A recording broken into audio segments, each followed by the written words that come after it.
Bendiciones a mis amigos y hermanos en Cristo Jesús. Bueno, estamos hablando de un tema supremamente importante y así como es tan importante deleitarse en el amor de Dios, es cómo adquirir la capacidad en Dios para vencer los malos pensamientos que nos van a acosar hasta que muramos. Solamente lo podemos defender si estamos en Cristo Jesús.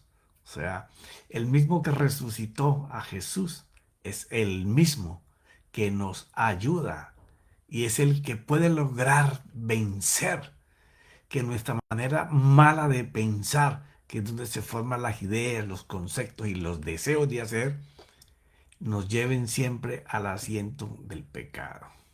Y aquí la importancia que el Espíritu Santo domine nuestros pensamientos, que Él nos influencie todo nuestro culto racional. Y eso implica obligarnos intencionalmente a transformar nuestros valores de la conciencia, aprendidos por hábito en el tiempo de vida en que nosotros tenemos hasta hoy.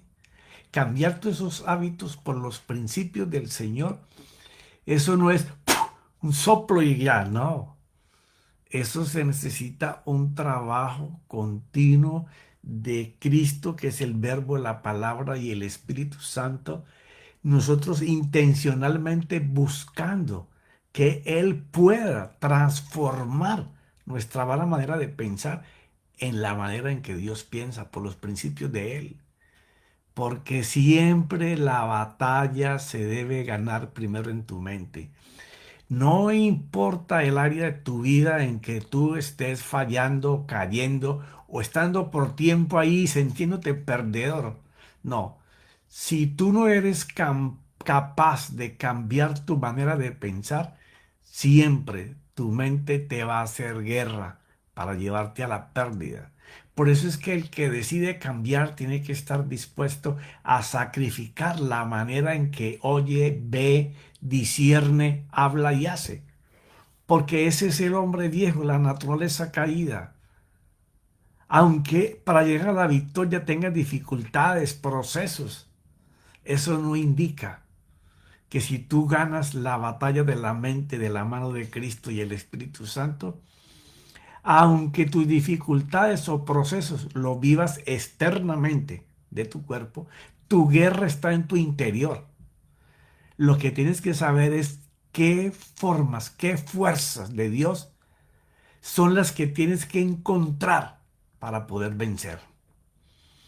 Y cuando nos damos cuenta de cómo hacerlo, es cuando empezamos a rechazar los pensamientos que nos atacan. Y esto debe de ser un fuerte en nuestro culto racional, identificándolos como un dardo que viene para destruirte. Si tú sabes que una cosa te hace daño, si tú sabes que estar pensando, enfocado en algo que solo te trae tristeza, dolor, amargura, temores, miedos, los no se pueden, los imposibles, esto no va a cambiar, eso no viene de parte de Dios. Ese es el hombre construido dentro de ti por todos los dolores y procesos que has pasado en tu vida desde tu infancia hasta el momento en que estás. Solamente vienen para distraer y capturar tu atención para seducirte a desear algo que tu hombre interior en Dios lo ve diferente y desea que pase diferente. Y entonces aquí vamos a entrar en las escrituras, en cómo inspiró el Espíritu Santo a Pablo para que Pablo pudiera describir esa batalla y cómo vencerla. Porque recuerda lo que siempre te he dicho. Si un mensaje no trae el desafío de lo que tú tienes que cambiar o de lo que tienes que hacer o de lo que Dios espera que tú hagas y solamente te trae la exhortación, pero no te dice el cómo hacerlo, ese mensaje está inconcluso o ese mensaje solamente viene de los deseos de una persona que desea el cambio, pero ni él mismo sabe cómo hacerlo. Porque así como Dios te exhorta al cambio, Dios te exhorta al cómo hacerlo. Entonces, Pablo, en ese majestuoso capítulo número 7 y 8, nos enseña cómo es la guerra, cómo identificarla y cómo vencerla. También lo hace como soporte en Colosenses capítulo 3, pero vamos a ir por partes hasta donde el tiempo de la enseñanza de hoy nos dé. Dice Pablo en Romanos 7, puedes leer los primeros 13 versículos, pero yo te voy a leer en donde hace más énfasis en cómo es esta guerra. Voy a leerte del versículo 14 al 25 y lo vamos a ir desarrollando de acuerdo a la palabra se presente. Porque sabemos que la ley es espiritual. Y esto sí que me pegó a mí muy duro cuando Pablo escribe que la ley es espiritual, sabiendo que la ley fue lo que llevó al hombre a reconocer que estaba mal, al pecado. La ley que ellos practicaban. ¿Por qué? Te lo he mencionado en otros capítulos. Un pueblo que comienza a florecer, pero no tenía una constitución de cómo moverse no solo en gobierno, sino en salud, en economía, en el prójimo, en sus relaciones con el prójimo y con Dios. Entonces Dios comenzó a establecer un estatuto de gobierno en donde qué cosas eran buenas delante de los ojos de Dios y qué cosas eran malas. O sea que Pablo está diciendo que por falta del entendimiento de esa misma ley, la gente comenzó solamente a juzgar por el pecado, pero no veían la parte espiritual. Entonces Pablo dice, eso nos enseña hoy qué cosas desagradan a Dios. Pero también está ahí mismo la respuesta de cómo hacerlo para no caer ahí. Entonces Pablo empieza a describir el problema. Dice, porque lo que hago no lo entiendo, porque no practico lo que quiero hacer, sino lo que aborrezco, eso hago. O sea, Pablo dice, ok, la exhortación me dice que esto es pecado, que esto es lo que a Dios no le gusta. Y yo sé que tengo que dejar de hacer esto, pero estoy viendo que dentro de mí yo no quiero hacer lo que Dios dice que debo de hacer. O sea, lo que la voluntad de Dios me dice que es lo bueno, eso es lo que yo no quiero hacer. Aborrezco hacer lo que es contrario a lo que he practicado toda la vida. O sea que lo que Pablo está describiendo es, yo veo dentro de mí que estoy atado a alguien que he construido en mi ser interior que me domina, me lleva atado, sujeto, me obliga casi a que yo haga pecado o haga lo que a Dios no le gusta que yo quiera hacer. Y si lo que quiero hacer, eso hago, estoy de acuerdo con la ley reconociendo que es buena. O sea, si lo que no quiero hacer, lo que yo sé que no le agrada a Dios, que es malo, y en lo cual me dedico a pensar constantemente, y vamos a hablar más adelante de todo tipo de pensamientos, tengo que estar de acuerdo que lo que la ley enumera que es malo, que es pecado, lo que desagrada a Dios, es bueno porque me identifica que estoy malo. Me está exhortando a que eso no le agrada a Dios. Entonces Pablo dice, pero espérate, yo deseo hacer la ley de Dios, pero veo que hay un ser dentro de mí, construido dentro de mí por mis hábitos de vida que me domina. Ah, entonces dice el 17, ahora me doy cuenta. Así que ya no soy yo el que hace, sino el pecado que habita en mí. Ahora, aquí hay Pablo hace una identificación tremenda.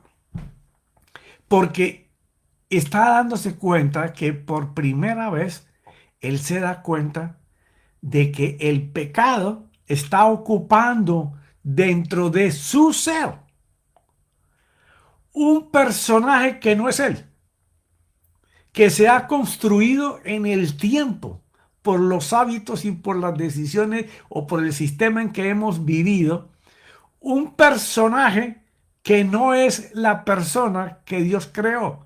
Está ocupando, está tapando a esa persona que Dios creó. Entonces, dice, espérate, ahora me doy cuenta, en base a lo que estoy viendo, que me ofrece la ley, de lo que es pecado, de lo que desagrada a Dios y lo que Dios espera que es bueno, pero estoy viendo que hay un personaje dentro de mí, que no soy yo el que hace esas cosas, sino que hay ese personaje es el pecado que habita dentro de mí por el tiempo en que yo he estado practicándolo. O sea, reconoce que dentro de él hay alguien que lo domina y lo obliga a pecar. Entonces cualquiera dirá, eso no es así. Uno peca porque uno quiere. No, es que el que está adentro te domina y te lleva seducido a que hagas lo que siempre has hecho. Mentir, adulterar, fornicar, tener odio, rabia, ira, contienda, división. Bueno, lo vamos a ver más adelante todos, ¿ya?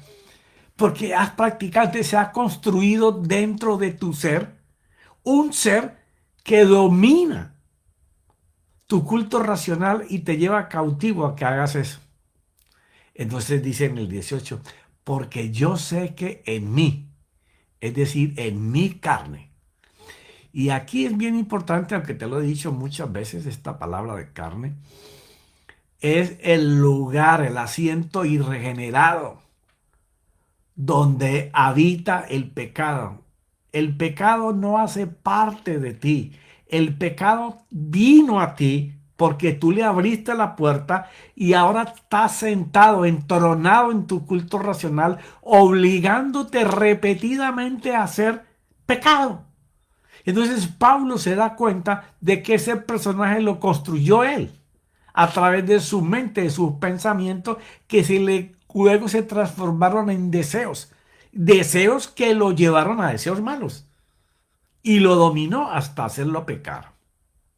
Entonces él ahora reconoce que hay un personaje construido por él y su manera de oír, ver y hacer las cosas, que ahora ese personaje no es la esencia de él, que es un espíritu. Entonces, él lo construyó, entonces ahora va a buscar cómo destruir ese personaje. Y dice en el 18, porque yo sé que en mí, es decir, en mi carne, en esos deseos, no habita nada bueno. Y eso es bien importante cuando nosotros llegamos a un punto de nuestras vidas y podemos identificar cuáles son las cosas que desagradan a Dios. ¿Cuáles son los pensamientos que a Dios no le gusta que tú estés ahí navegando? ¿Cuáles son las cosas que tu oído, tus ojos, que tú disiernes y luego comienzas a hablar para hacer que a Dios le desagradan? Entonces, esas cosas son las que habitan en ese personaje que Pablo identifica como carne. Que es malo. Porque en él no habita nada bueno. Porque ha sido construido por cosas malas. Y lo malo no tiene parte con Dios. Dice, porque el querer está presente en mí, pero hacer el bien no. O sea, domina tanto la manera de ser de este personaje dentro de uno, como en el caso del apóstol Pablo, que él reconoce que hay cosas buenas que Dios dice que tenemos, que podemos hacer, que podemos construir, que podemos dominar, sujetar, gobernar y hacer, pero que él no las puede alcanzar. Entonces, él dice que no habita nada bueno, porque el querer hacer esas cosas está presente en él, pero cuando hay que hacerlas, no las puede hacer. Pero el hacer el bien no está ahí, que en ese personaje. Pues no hago el bien que deseo, sino que el mal que no quiero, eso practico. Ahora, cuando él habla de la palabra practicar, está hablando de el hacer. Y antes de que usted haga, usted primero escuchó dentro de su ser interior cosas que fueron labrando a través de pensamientos, deseos. Deseos de hacer algo con lo cual usted comenzó a ver el placer de poder hacer eso que usted está pensando y que es pecado y que no le agrada a Dios. Entonces dice que él se da cuenta ya que todo eso que se forma en su culto racional, eso es lo que él practica. O sea, aquí hay un punto bien clave. Hasta que usted no identifique las cosas que usted practica, que vienen de lo que oye, ve, discierne, habla y hace, usted no puede saber qué cosas tiene que cambiar, porque usted es inconsciente de que debe de cambiar cosas que usted practica, pero que no le agradan a Dios, y que son las que te llevan atado a ese hombre que solamente sabe hacer el mal. Y cuando hablo hombre no es solamente de hombres, sino del signo humanidad, mujeres y hombres. Y si lo que no quiero hacer, eso hago, ya no soy yo el que lo hace, sino el pecado que habita en mí. Ah, ahora le suma algo. Ese personaje que se ha creado dentro de él solamente tiene un nombre: pecado. Ese ser que domina en tu culto racional se llama pecado, que son todas las cosas contrarias a la voluntad del Señor, todas las cosas contrarias a lo que Dios dice que debemos ser, que debemos hacer, que debemos oír, que debemos ver. Entonces, al no presentarle esta vida de Dios a ese personaje sigue atado, sujetado a tu culto racional, pero no se queda ahí como en una mazmorra, no. Él comienza a crecer y a dominar, porque te obliga a hacer los hábitos malos que siempre tienes. Si tú eres una persona de palabras feas, malas, perturbadoras, y tú no reconoces que eso no le agrada a Dios, pues no lo vas a cambiar. Igualmente con la lascivia, la fornicación, la pornografía, el odio, el rencor, la venganza, con el tema que tú quieras. Siempre que tú lo estés pensando, meditando, dándole vueltas, vas a verte involucrado en la práctica. Entonces, tu hombre viejo, el pecado, no va a querer salir y no tiene la oportunidad porque lo alimentamos continuamente con el deseo de hacer las cosas hasta que involuntariamente las hacemos sin pensarlas, porque es un hábito de vida. Y dice el 20, y si lo que quiero hacer, y si lo que no quiero hacer, perdón, si lo que no quiero hacer, eso hago, ya no soy yo el que lo hace, sino el pecado que habita en mí. O sea, encuentra que el mal dentro de él está más cerca de llevarlo atado que cerca de hacer el bien, que es estar con Dios. Porque por la práctica de esos hábitos cada vez se aleja más de la voluntad del Señor, de que el Señor pueda hacer algo. Y no que el Señor no sea todopoderoso y potente para hacer las cosas, sino que Dios no quiere nadie que venga obligado a Él. Dios no quiere que nadie sea su hijo ni sea su amigo, ¿cierto? Porque Él lo obligue, lo encadene, pelee contra el mal que está en Él. No. Solamente el mal va a salir de ti cuando tú decidas que no lo puedes hacer. Como te he dicho en capítulos anteriores, si nosotros pudiéramos expulsar el pecado, el pensamiento malo de nosotros, no hubiera necesidad que Cristo hubiera muerto en esa cruz. Pero por cuanto no podemos, Él lo hizo para poder ayudarnos a que nosotros venzamos. Esa es la naturaleza construida en el tiempo de vida que tengamos. Dice el 21, así que queriendo yo hacer el bien, hallo la ley que el mal está presente en mí. Eso es lo que te vengo explicando.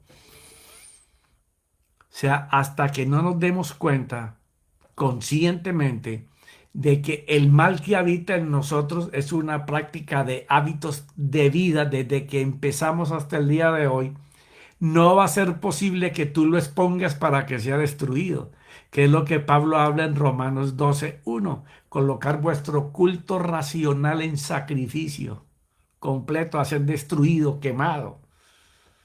Lo trata como de aquel cordero que era quemado hasta las cenizas por el pecado del hombre, por el pecado del pueblo. Entonces, Pablo está encontrando que el mal está más cerca en él que el bien. Que el mal está más cerca en él que el bien. ¿Y el por qué? Porque no está entoronado en su culto racional ni Cristo, que es el verbo, ni el Espíritu Santo, que es el que hace que ese verbo, que esas palabras den vida, que restauren, que edifiquen, que expulsen las cosas malas que no le agradan a Dios. Entonces dice, porque en el hombre interior me deleito con la ley de Dios. O sea, Pablo dice, ok, ya me dijeron que esta es la lucha y que solamente Dios lo puede hacer. Yo abro las escrituras y comienzo a recibir esa revelación por el Espíritu de lo que Dios desea para mí, de lo que Dios quiere lograr conmigo, de lo que Él dice que puedo hacer, que puedo alcanzar, que no tengo que estar allá abajo sometido a deseos que me apartan de Dios y me apartan de las cosas que de verdad son vida, de cónyuge, hijos, familiares, amigos, de relaciones, de llevar una vida consecuente con el bienestar, con la prosperidad en todos los niveles, con la abundancia, la paz y el gozo que solo Dios da. Pero yo veo todo eso, pero resulta que veo otra ley en los miembros de mi cuerpo que hace guerra contra la ley de mi mente, que estaba pensando en todo lo maravilloso y bueno que Dios dice, y eso, ese hombre malo que por años ha practicado cosas malas, me hace otra vez prisionero de la ley del pecado que está en mis miembros. O sea, no tengo dentro de mí la capacidad de que mi culto racional exija, seleccione, escoja ir con el bien, sino que el mal que está en mí me domina. Entonces, Pablo va a comenzar a hablar de los miembros.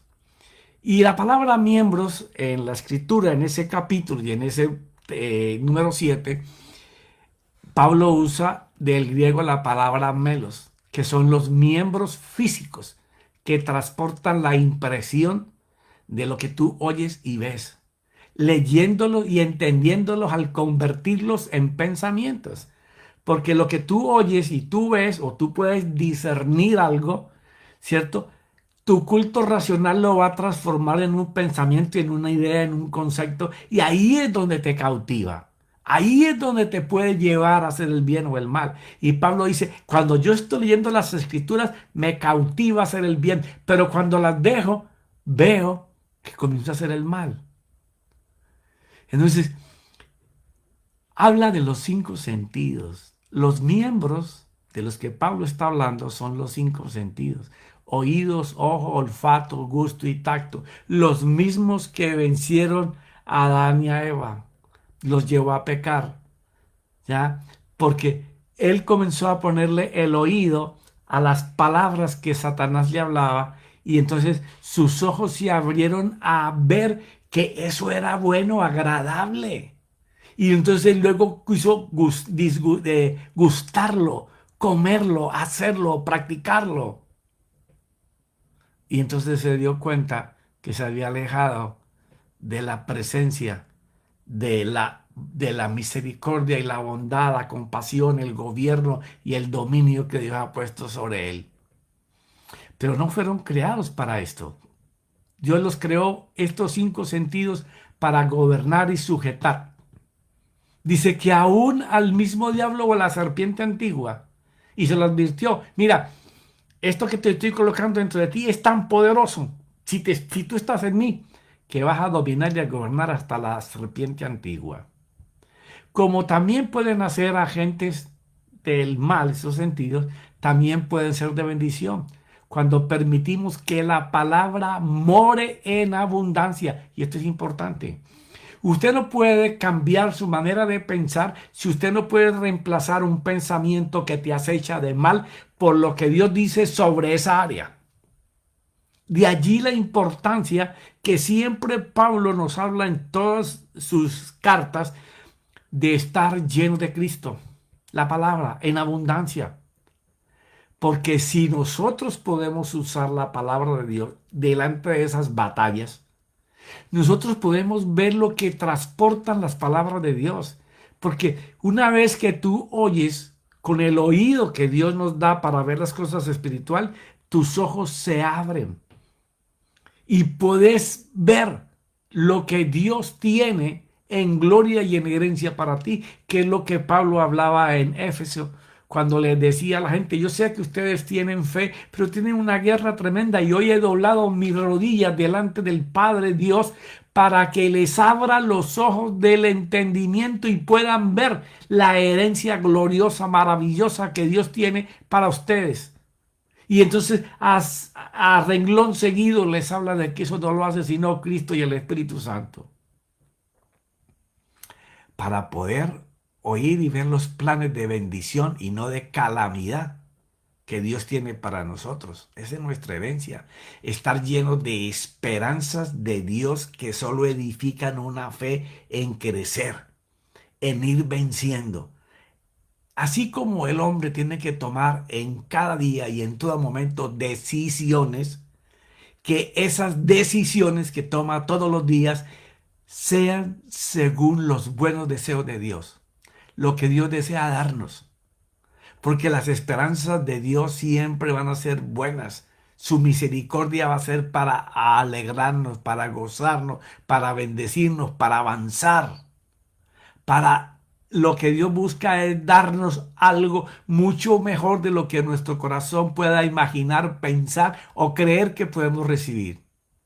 Y cuando nosotros colocamos este tipo de pensamientos que están en la Escritura, de lo que Jesucristo ganó en la cruz para nosotros y nos lo adjudicó como herencia cuando resucitó, entonces Dios se deja ver a nuestras vidas y comienza a bendecirnos aún mucho más de lo que podamos desear, pensar, imaginar, con abundancia en el área en que tú necesites.